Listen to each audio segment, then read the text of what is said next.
Download this code from codegive.com, link in the description below. Power Automate HTTP Action, a beginner's comprehensive tutorial. The HTTP action in Power Automate is a powerful tool that allows you to interact with web services, APIs, and other web-based resources directly from your flows. It's like having a mini browser built into your automation. With it, you can send requests to retrieve data, post data, update information, and more. This tutorial will guide you through the basics of the HTTP action, providing detailed explanations, practical examples, and best practices. What we'll cover: 1. Understanding the HTTP action *, what it does and its key components. 2. HTTP verbs, methods: get, post, put, patch, delete, and their common uses. 3. Building your first flow with the HTTP action * step-by-step guide with a basic GET request. 4. Authentication * handling authentication with API keys, basic auth, and oauth 2.0. 5. Request headers * adding custom headers for content type, authorization, and other purposes. 6. Request body * sending data with post, put, and patch requests. 7. Response handling * parsing JSON responses, handling errors, and using response data in your flow. 8. Advanced scenarios * pagination, error handling strategies, and dynamic URLs. 9. Best practices * tips for building robust and maintainable flows with the HTTP action. 1. Understanding the HTTP action. The HTTP action is a connector in Power Automate designed to interact with web services. It allows you to send HTTP requests and receive responses. Think of it as a way to programmatically interact with websites and APIs, similar to how a web browser works when you visit a URL. Key components * method, verb specifies the type of request you're making, example get, post, put, delete. *URI, uniform resource identifier, the URL of the web service or API endpoint you want to access. *headers * additional information you send with the request, such as content type, authorization details, or other custom information. *body * the data you send with the request, used primarily for post, put, and patch requests. Authentication * method used to verify your identity to access protected resources. Response * the data returned by the web service, including status code, headers, and body. 2. HTTP verbs, methods. HTTP verbs define the action you want to perform on a resource. Here's a breakdown of the most common ones. *get * retrieves data from the server. This is the most common method and is used for reading information. Example, getting user details from an API. Post * sends data to the server to create a new resource. Example, creating a new user account. Put * replaces an existing resource with the data provided in the request. Example, updating all fields of a user profile. Patch * partially modifies an existing resource. You only need to send the fields you want to change. Example, updating only the email address of a user profile. Delete * deletes the specified resource. Example, deleting a user account. Choosing the right verb *. The correct verb depends on the action you want to perform. Use get for reading data, post for creating data, put for replacing data, patch for partially updating data, and delete for deleting data. Understanding these verbs is crucial for interacting with RESTful APIs effectively. 3. Building your first flow with the HTTP action, GET request. Let's create a simple flow that uses the HTTP action to retrieve data from a public API, a CatFacts API for this example. Steps *. 1. Create a new instant cloud flow *. Go to Power Automate and click Create -instant cloud flow. Choose Manually trigger a flow as the trigger. 2. Add the HTTP action *. Click plus new step and search for HTTP. Select the HTTP action from the premium connector. 3. Configure the HTTP action *. Method * select get from the drop-down. *URI * enter the URL of the API endpoint. For this example, use https://catfact.ninjas/fact, this API returns a random catfact. 4. Add a compose action, optional but helpful. Click plus new step and search for compose. Select the compose action. 5. Input for compose * in the inputs field of the compose action, click inside the field. The dynamic content panel will appear on the right. Under the HTTP action, you'll see various options, including body. Select body. This will capture the response body from the HTTP request. 6. Add a parse JSON action *. This step will convert the JSON response into a structured format that Power Automate can understand. *. Click plus new step and search for parse JSON. Select the parse JSON action from the data operations connector. Content * in the content field, select outputs from the compose action, or the body directly from the HTTP action if you skip the compose step. Schema *. This is where you define the structure of the JSON response. You can either manually create the schema or use a sample JSON response to generate it automatically. Click Generate from Sample. Copy and paste the JSON response you expect from the API. Example: you can run the flow once and paste the output of the compose step. In this case, the API returns something like, fact: cats can be trained to walk on a leash and many enjoy it, length 54. Paste this into the Generate from Sample box and click Done. Power Automate will create the schema for you. 7. Add a respond to a Power App or flow action, optional, but helpful to see the result from a test. This allows you to see the data in the test output. Click plus new step and search for respond to a Power App or flow. Select the action. Add an output of type text, called catfact, and set its value to fact from the parse JSON action in the dynamic content panel. 8. Save and test your flow. Click Save and then Test in the top right corner. Select manually and click Test. Run the flow. Code example, flow definition. Explanation *. The HTTP action makes a GET request to the catfact API. The compose action stores the response body. This is optional but helpful for debugging and can be skipped, using the HTTP body output directly in the next step. The parse JSON action parses the JSON response based on the provided schema, allowing you to access individual properties like fact and length. The respond to a Power App or flow action, added only for testing purposes, shows the fact property from the parse JSON. This allows you to quickly verify that the flow is working correctly when testing manually.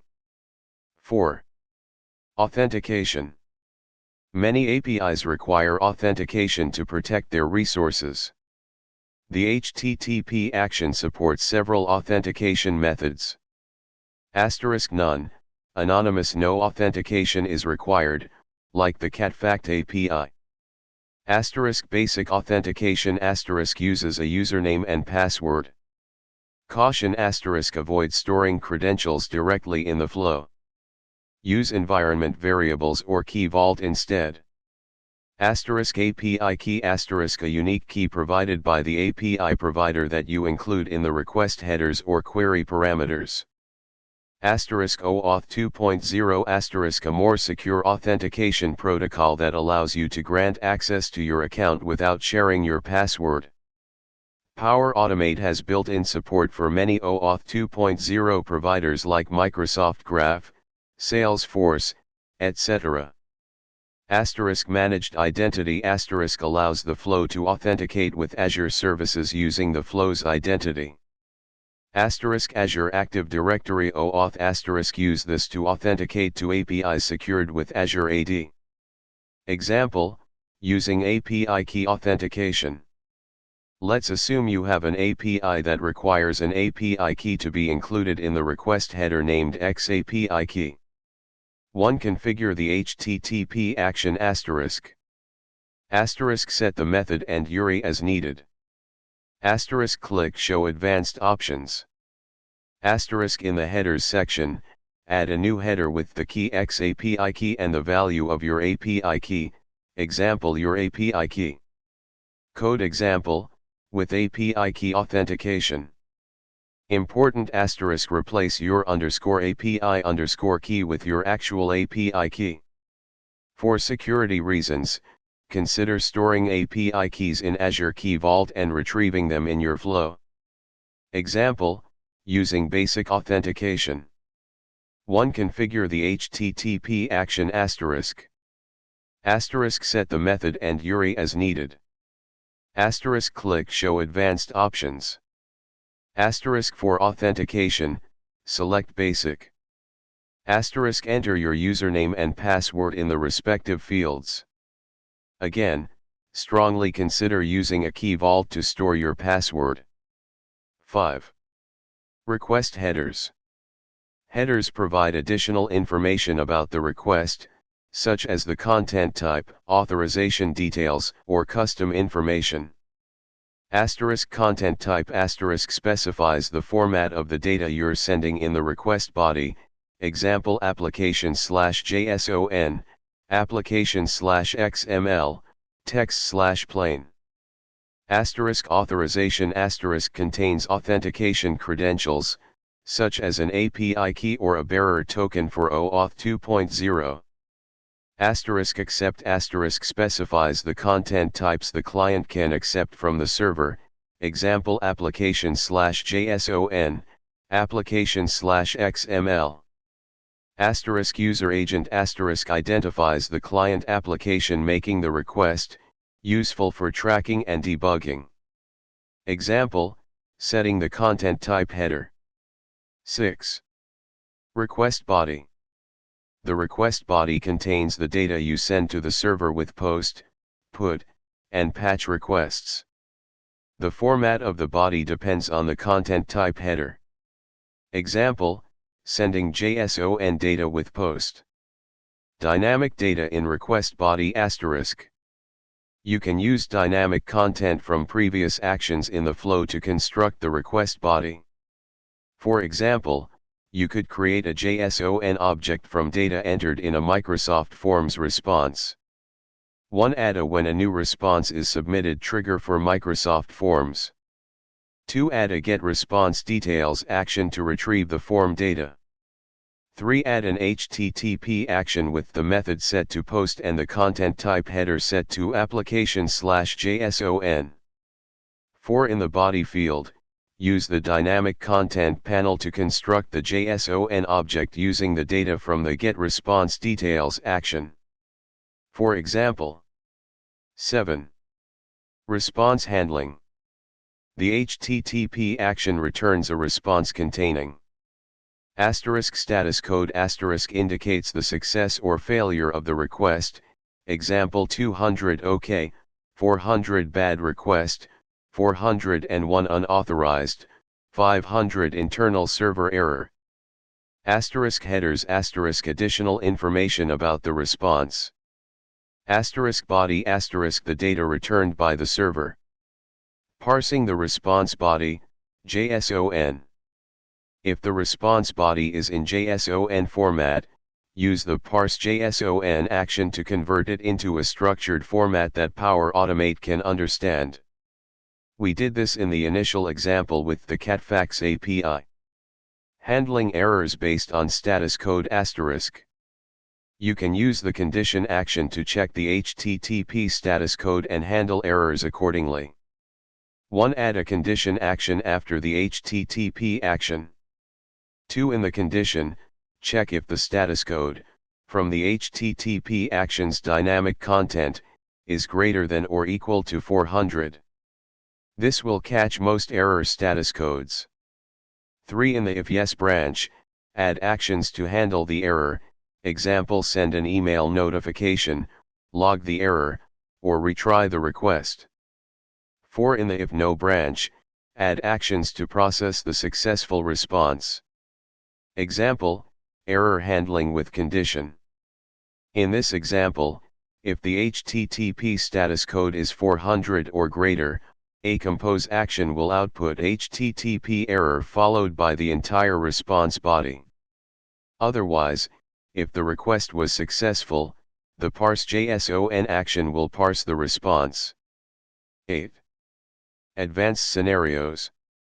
*pagination*. Some APIs return data in pages.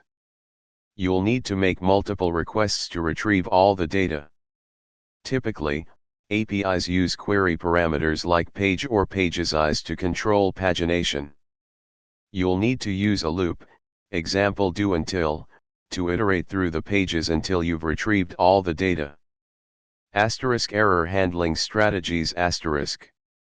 Retry policy. Configure the HTTP actions retry policy to automatically retry failed requests. This is useful for handling transient errors. You can find the retry policy settings under Settings of the HTTP action, and then Retry Policy. Choose an appropriate retry interval and number of retries. Circuit breaker. Implement a circuit breaker pattern to prevent repeated calls to a failing API. This can help to improve the resilience of your flow. This is a more complex pattern that typically involves storing the status of the API, example open, closed, half open, in a storage service, like Azure Table Storage, and using that status to determine whether to call the API. Logging.